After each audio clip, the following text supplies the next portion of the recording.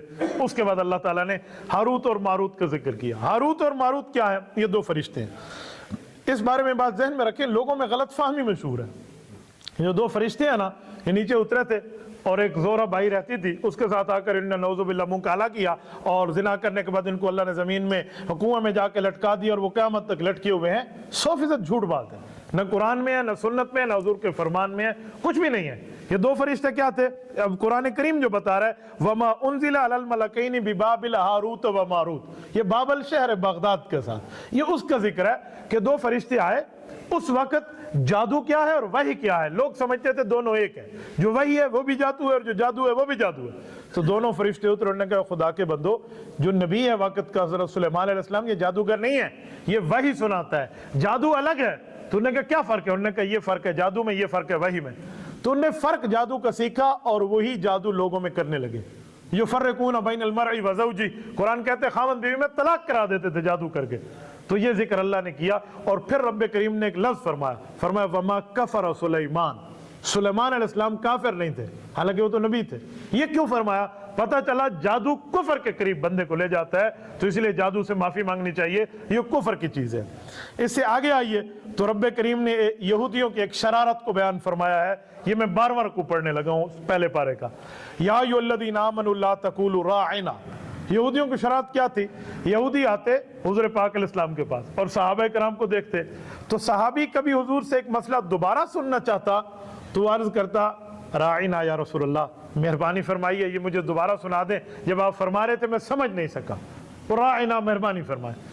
یہودیوں کی زبان میں راعنا کو رعینا تھوڑا لمبا کوئی تو اس کا معنی ہوتا ہے تو میری بکریاں چراتا ہے، تو وہ آ کر رعینا رعینا کہتے، صحابہ تو رعینا کہتے۔ اب لفظ ٹھیک تھا، انہوں نے بدلا تاکہ حضور کے سامنے اپنے بغض کا اظہار کریں کہ ہم نبی کو نعوذ باللہ اپنا چرواہا کہتے ہیں۔ تو اللہ نے اس لفظ بولنے پر پابندی لگا دی، فرمایا لا تقولوا راعنا، صحابہ آج کے بعد راعنا نہ کہنا۔ تو سوال اٹھتے اللہ جب حضور سے مہربانی کے بارے میں پوچھیں تو کیا جملہ کہیں؟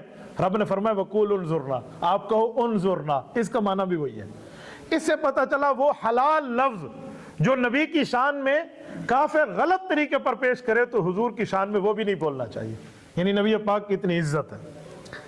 اس سے آگے آئیں تو اس سے آگے اللہ نے بیان فرمایا ہے ابراہیم علیہ السلام کے امتحانات کا ذکر، کہ امتحانات حضرت ابراہیم علیہ السلام کو اللہ تعالیٰ نے جو امتحان لیا کہ آپ مال ذبح کر دیں، مہمانوں کے لیے تو انہیں ذبح کر دیا، آپ بیوی بچوں کو صحرا میں چھوڑ دیں تو صحرا میں چھوڑ دیا، آپ جو ہے نا نار نمرود میں کود جائیں تو وہ آگ میں کود گئے، اللہ نے ٹھنڈی کر لی، اور بچے کا ذبح کرنے کے لیے اللہ نے خواب دکھایا تو اس پہ بھی چھری رکھ لی، پھر اللہ نے بکرا رکھا، ہر امتحان میں کامیابی۔ تو رب کریم فرماتے پھر انہوں نے کعبۃ اللہ تعمیر کیا اور مجھ سے دعا مانگی، اور دعا مجھ سے مانگی کہ اللہ امتحان میں نے آپ کو آپ کی مرضی کا دیا، اب مجھے انعام میری مرضی کا دے دیں۔ ابراہیم پوچھئے آپ کو کون، بتائیے آپ کا انعام کیا ہے، آپ کیا لینا چاہتے ہیں؟ تو ربنا وبعث فیہم رسولا منہم، انعام یہ مانگا کہ اللہ جو آخر الزمان نبی نے آنا ہے نا اس کو میری اولاد میں سے کر دے، حضور پاک علیہ السلام کو۔ تو رب نے دعا قبول فرمائی اور نبی پاک صلی اللہ علیہ وسلم انہی کی اولاد سے آئے۔ اس کے آخر میں جا کے اللہ تعالیٰ نے حضرت ابراہیم علیہ السلام کی ملت ابراہیمی کے اتباع کی بات فرمائی ہے۔ اللہ تعالیٰ فرماتے ہیں کہ ملت ابراہیم جو ہے اس کی اتباع کریں، قل بل ملت ابراہیم حنیفہ، اے نبی پاک آپ لوگوں کو فرما دیں کہ ابراہیم علیہ السلام کی ملت کی اتباع کرو، یعنی ابراہیم کے طریقے کی اتباع کرو۔ وما کان من المشرکین، وہ مشرک نہیں تھے، کیونکہ ابراہیم علیہ السلام وہ نبی ہیں۔ مشرک کہتے تھے ہمارے ہیں، یہودی کہتے تھے ہمارے ہیں، عیسائی کہتے تھے ہمارے ہیں، اور مسلمانوں کا دعویٰ ہے ہمارے ہیں۔ تو رب کریم نے ان کے بارے میں آیت اتاری، فرمایا یہ ملت ابراہیم بالکل ٹھیک ہے، یہودی عیسائیوں اور نصرانیوں والی بات نہیں ہے، مشرکین والی نہیں ہے، ملت ابراہیم کی اتباع کریں۔ تو اب ہم لوگ امت حضور علیہ السلام کی ہیں پر ملت حضرت ابراہیم علیہ السلام کی ہے، وہ آج تک وہی آ رہا ہے۔ اور اس کے آخر میں جہاں پارہ ختم ہو رہا ہے وہاں اللہ نے صحابہ کرام کو ایمان کا معیار فرمایا، فرمایا فَإِنْ آمَنُوا بِمِثْلِ مَا آمَنْتُمْ بِهِ فَقَدْ اهْتَدَوْا، اے لوگو اگر ایمان لانا چاہتے ہو تو ایسے ایمان لاؤ جیسے صحابہ کرام اور اہل بیت ایمان لائے ہیں، اگر ان جیسے ایمان لاؤ گے تمہارا ایمان معتبر ہے۔ فَإِنْ تَوَلَّوْا فَإِنَّمَا هُمْ فِي شِقَاقٍ، اگر ان لوگوں سے تم نے منہ پھیر لیا تمہارا ایمان کوئی معتبر نہیں ہے، پھر تم لوگ گمراہی کے گھڑے میں ہو۔ تو یہ پہلے پارے کا خلاصہ تھا جو میں نے آپ کی خدمت میں عرض کر دیا ہے۔